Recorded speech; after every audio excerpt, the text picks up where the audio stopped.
सुरू झालेला आहे आणि मला सांगायला खूप आनंद वाटतो की आमच्या महाविद्यालयामध्ये मुलांच्या बरोबर मुलीसुद्धा एनसीसी मध्ये सहभाग नोंदवतात आणि त्यांचं भवितव्य घडवण्याचा प्रयत्न करतात। राष्ट्रीय सेवा योजना, राष्ट्रीय छात्र सेना याबरोबर रोहर रेंजरचं 200 विद्यार्थ्यांचं एक स्वतंत्र युनिट कार्यरत आहे। त्यामध्ये 100 मुलींना आणि 100 मुलांना प्रवेश दिला जातो। स्वावलंबन, चारित्र्य हे गुण विद्यार्थ्यांमध्ये रुजवावे असा प्रयत्न या रोहर रेंजरच्या माध्यमातून केला जातो आणि हे सगळं करत असताना मी स्वतः सक्षम कसा होईल, चांगला कसा होईल असाच प्रयत्न त्यामध्ये असतो। विद्यार्थी विकासासाठी एक वेगळ्या प्रकारची योजना महाविद्यालयामध्ये राबवली जाते। पुणे विद्यापीठाच्या मार्फत कर्मवीर भाऊराव पाटील कमवा आणि शिका योजना ही योजना आहे। गरीब आणि होतकरू विद्यार्थ्यांना दररोज 1 किंवा 2 तास काम दिलं जातं आणि त्याचा मोबदला आर्थिक बाबीमध्ये केला जातो। म्हणजे विद्यार्थ्यांना प्रवेश घेण्यासाठी, त्यांच्या दैनंदिन गरजा भागवण्यासाठी या कमवा शिका योजनेच्या माध्यमातून बऱ्यापैकी हातभार लावतो। तसंच निर्भय कन्या अभियान असेल, स्वच्छता अभियान असेल, अशा प्रकारचे अभियान सुद्धा आपल्याला विद्यार्थी कल्याण विभागातून करता येतात। महाविद्यालयामध्ये बहिष्कार शिक्षण मंडळ कार्यरत आहे। बहिष्कार शिक्षण मंडळ याचा अर्थ बिना भिंतीची शाळा। ज्या लोकांना शिक्षणाची आवड आहे, ज्ञान ग्रहण करण्याची आवड आहे, पण शाळा महाविद्यालयामध्ये येता येत नाही, अशा सर्वांसाठी बहिष्कार शिक्षण मंडळ कार्यरत असतं आणि ते मंडळ आपल्या महाविद्यालयामध्ये आहे। त्या मंडळाच्या माध्यमातून अनेक प्रकारच्या व्याख्यानमाला घेतल्या जातात। तसंच गरजेवर आधारितही कार्यक्रम घेतले जातात। मूल्य शिक्षण, गुणवत्ता आणि वातावरणाची जाणीव करण्यासाठी म्हणून हे सर्व कार्यक्रम या माध्यमातून राबवले जातात। महाविद्यालयामध्ये सॉफ्ट स्किल डेव्हलपमेंट हे एक युनिट आहे आणि या युनिटच्या माध्यमातून विद्यार्थ्यांचा व्यक्तिमत्व विकास, विद्यार्थ्यांचं मानसिक आरोग्य, goal setting, self confidence, study skill आणि स्टडी हॅबिट अशा प्रकारचे उपक्रम राबवले जातात। महाविद्यालयामध्ये प्लेसमेंट सेल आहे। आम्ही वेगवेगळ्या कंपन्यांना आमंत्रित करून जे विद्यार्थी शेवटच्या वर्षामध्ये प्रविष्ट असतात त्यांना भविष्य काळासाठी नोकरीच्या संधी उपलब्ध करून देण्याचं काम केलं जातं। मित्रांनो, हे युग स्पर्धेचं युग आणि म्हणून आमचा विद्यार्थी मागे राहता कामा नये यासाठी महाविद्यालयामध्ये स्पर्धा परीक्षा केंद्र कार्यरत आहे। त्या अनुषंगाने तज्ज्ञ प्राध्यापकांच्या माध्यमातून विद्यार्थ्यांना मार्गदर्शन करण्याचं काम केलं जातं। समुपदेशन केंद्र हे ह्या महाविद्यालयाचं वैशिष्ट्य आहे, ज्याला आपण काउन्सिलिंग असं म्हणतो। आपण बघतो आहोत की 17 मार्च पासून तर आज तागाय कोविड-19 या विषाणूमुळे सगळं जग हादरलेलं, सगळ्या जगामध्ये थैमान झाले, आर्थिक मंदी निर्माण झाली, आरोग्याचा प्रश्न निर्माण झाला आणि त्यातून मानसिक स्वास्थ्य खराब झालं। हे लोकांचं, विद्यार्थ्यांचं मानसिक स्वास्थ्य उंचावण्यासाठी समुपदेशन केंद्र या ठिकाणी आहे। म्हणून पर्सनल काउन्सिलिंग, अकॅडमिक काउन्सिलिंग आणि करिअर काउन्सिलिंग अशा 3 प्रकारचं काउन्सिलिंग महाविद्यालयामध्ये विद्यार्थ्यांना केलं जातं आणि हे सगळं काउन्सिलिंग करत असताना त्यासाठी तशा प्रकारचे तज्ज्ञ प्राध्यापक यांची पण महाविद्यालयामध्ये नियुक्ती केलेली आहे। एकूणच महाविद्यालयामध्ये शैक्षणिक कामकाजाबरोबर अशैक्षणिक कामकाज सुरू असतं। विद्यार्थ्यांनी या सर्व योजनांच्या मध्ये सहभागी व्हावं आणि सहभागी झाल्याच्या नंतर एक वेगळ्या प्रकारचा आपला आयाम निर्माण करण्याचा प्रयत्न विद्यार्थ्यांनी करणं गरजेचं आहे। मग या विद्यार्थ्यांच्या विकासासाठी आपण काय काय करतो हे बघत असताना मला सांगायला विशेष आनंद वाटेल की महाविद्यालयामध्ये राष्ट्रीय सेवा योजना, राष्ट्रीय छात्र सेना, त्यानंतर विद्यार्थी विकास मंडळ किंवा रोहर रेंजर, क्रीडा विभाग, ग्रंथालय, वेगवेगळ्या प्रकारची मंडळं, मग त्यामध्ये सांस्कृतिक मंडळ असेल किंवा समाजशास्त्र मंडळ असेल, वाणिज्य मंडळ असेल किंवा इतर ज्या अनेक मंडळांच्या माध्यमातून विद्यार्थ्यांचा सर्वांगीण विकास करण्याचा प्रयत्न केला जातो।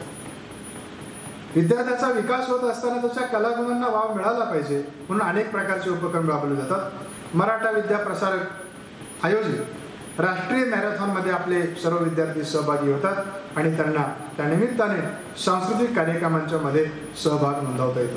क्रीडा स्पर्धा आयोजित केल्या जातात। आविष्कारसारख्या एक संशोधनावर आधारित काही स्पर्धा आयोजित केल्या जातात आणि सगळ्यात महत्त्वाचं विद्यार्थ्यांच्या कलागुणांना वाव मिळावा म्हणून दरवर्षी गुणगौरव समारंभाचं आयोजन केलं जातं। मग वेगवेगळ्या राजकीय सामाजिक क्षेत्रातील काम करणाऱ्या, समाजाला दिशा दाखवणाऱ्या मान्यवरांची जयंती, पुण्यतिथी असे कार्यक्रम महाविद्यालयामध्ये आयोजित केले जातात. एकूणच महाविद्यालयामध्ये असणारा विद्यार्थी हा सक्षम कसा होईल असा प्रयत्न या महाविद्यालयामध्ये केला जातो. आता याशिवाय आपल्या महाविद्यालयामध्ये ज्यांना प्रत्यक्ष सहभागी होता येत नाही यांच्याकरता काय सुविधा आहे, तर महाविद्यालयामध्ये 2018-19 पासून स्वतंत्र यशवंतराव चव्हाण महाराष्ट्र मुक्त विद्यापीठाचं एक केंद्र सुरू केलेलं आहे. या केंद्राच्या माध्यमातून जे लोक विद्यार्थी शिक्षणापासून वंचित राहिले, कोणत्या ना कोणत्या कारणामुळे त्यांचं शिक्षण खंडित झालं,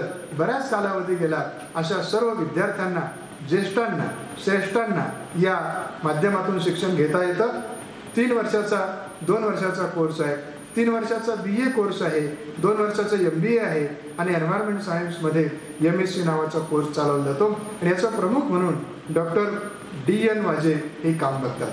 या विद्यापीठाचं ब्रीदवाक्य आहे ज्ञानगंगा घरोघरी.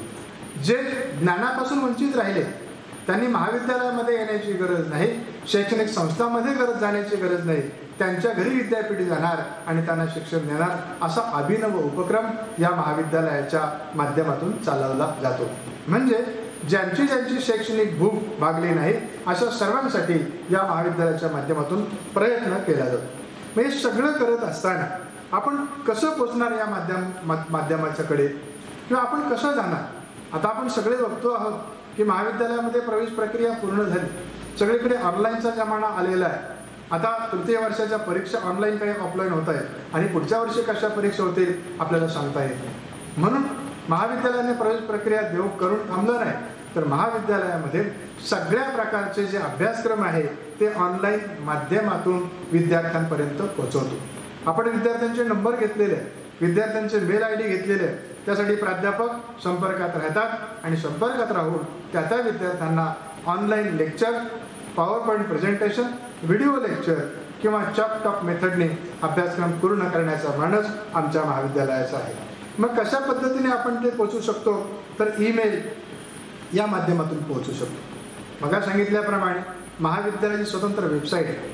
आमचे सर्व प्राध्यापक त्यांचा अभ्यासक्रम त्या विषयाच्या माध्यमाला, विद्यापीठाच्या अनुषंगाने असणारा अभ्यासक्रम त्या वेबसाईटवर जाऊन ते व्हिडिओ लेक्चरच्या माध्यमातून आपल्याला देत असतात आणि मग त्याचंच रूपांतर यूट्यूबमध्ये जाऊन ज्या विद्यार्थ्यांना त्यावेळेस त्याचा लाभ घेता आला नाही त्यांना जेव्हा शक्य होईल त्यावेळेस यूट्यूबच्या माध्यमातून ते सगळं केलं जातं. याच माध्यमातून अनेक प्रकारच्या सूचना पण केल्या जातात. कदाचित भविष्यकाळामध्ये पुन्हा आपल्याला एक्झाम फ्रॉम होम असं पण देण्याची शक्यता आहे. म्हणून या निमित्ताने मी विद्यार्थ्यांना असं आवाहन करेन की मित्र हो, आता आपल्याला ऑनलाईनकडे जाण्याची गरज आहे. आता आपल्याला थांबता येणार नाही, काळ कोणाकरता थांबत नाही.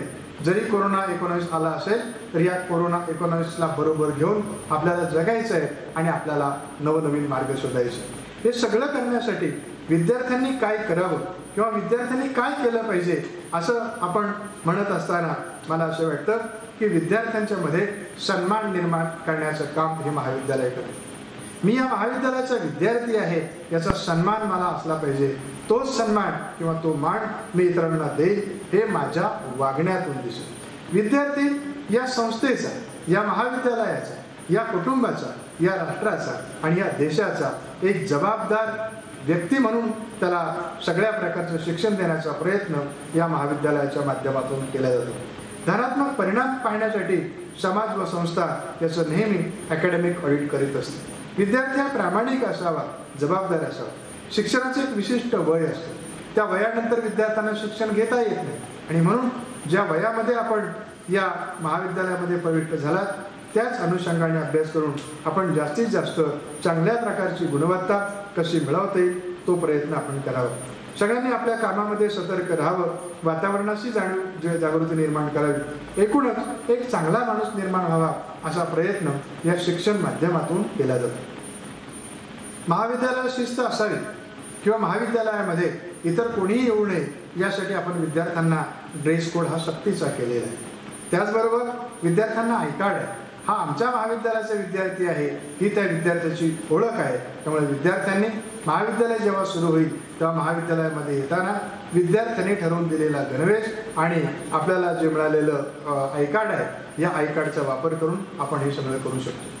मित्र, हे सगळं करत असताना एक खात्री आहे की शिक्षण हे परिवर्तनाचं साधन आहे. शिक्षणाच्या माध्यमातून बदल होतो, शिक्षणाच्या माध्यमातून क्रांती होते.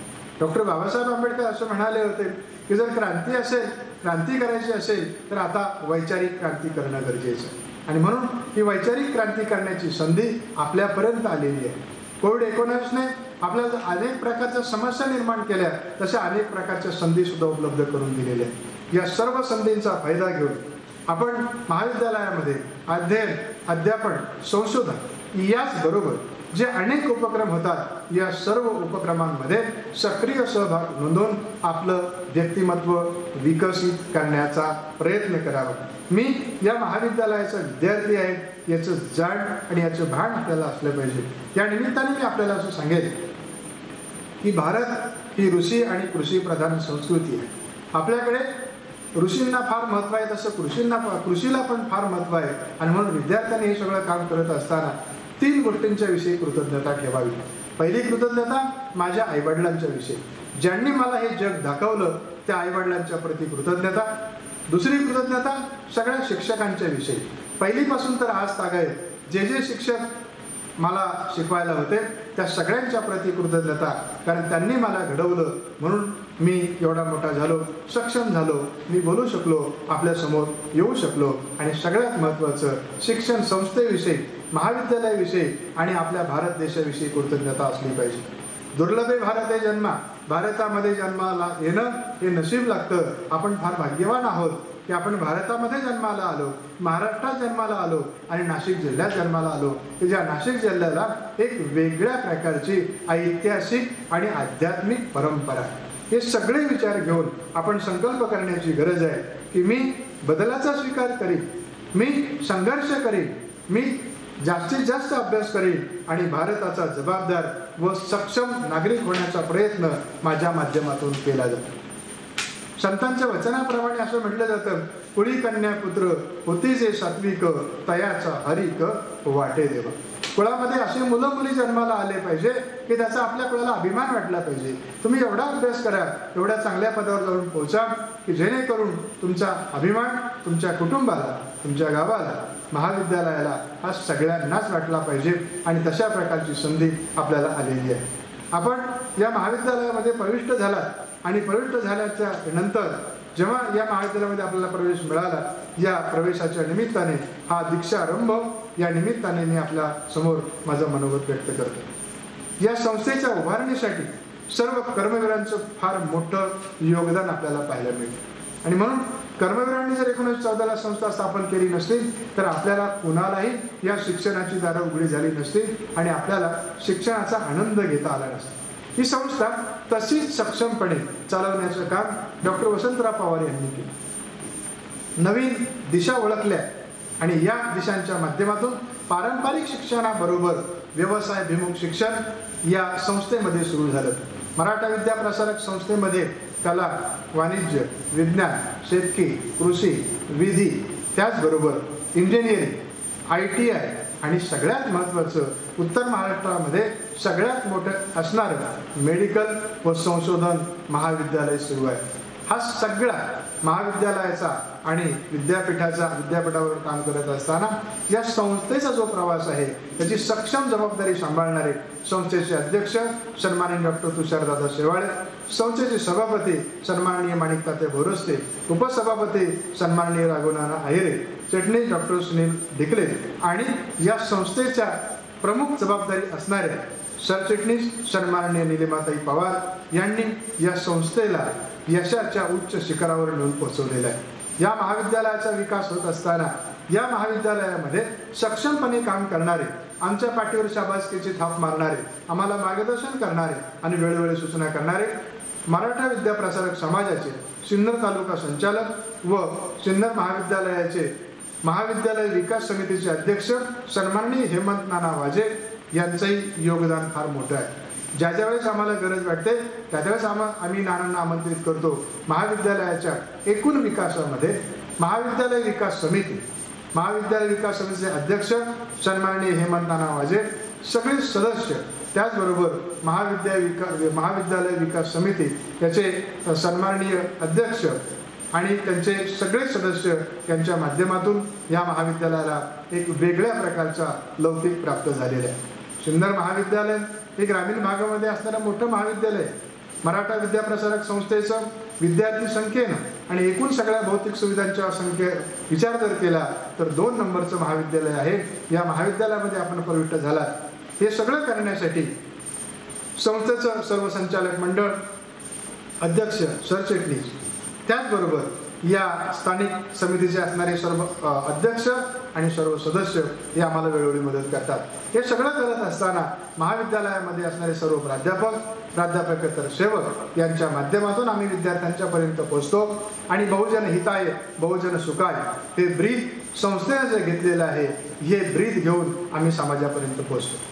मला विशेष आनंद होतो की बहुजन हिताय बहुजन सुखाय या माध्यमातून आम्ही शेवटच्या विद्यार्थ्यापर्यंत पोहोचतो. आमचा विद्यार्थी हा सुशिक्षित व्हावा, त्याचबरोबर तो सुसंस्कारित व्हावा, असाच प्रयत्न आम्हाला या महाविद्यालयाच्या माध्यमातून करायचा आहे. तसा प्रयत्न आम्ही करतो आहोत. विद्यार्थ्यांनी आता सक्षमपणे आपण विद्यार्थी आहोत याची जाणीव ठेवून जबाबदारीनं या ज्ञानयज्ञामध्ये सहभागी व्हावं. जास्तीत जास्त आपण ज्ञान मिळवून घ्यावं.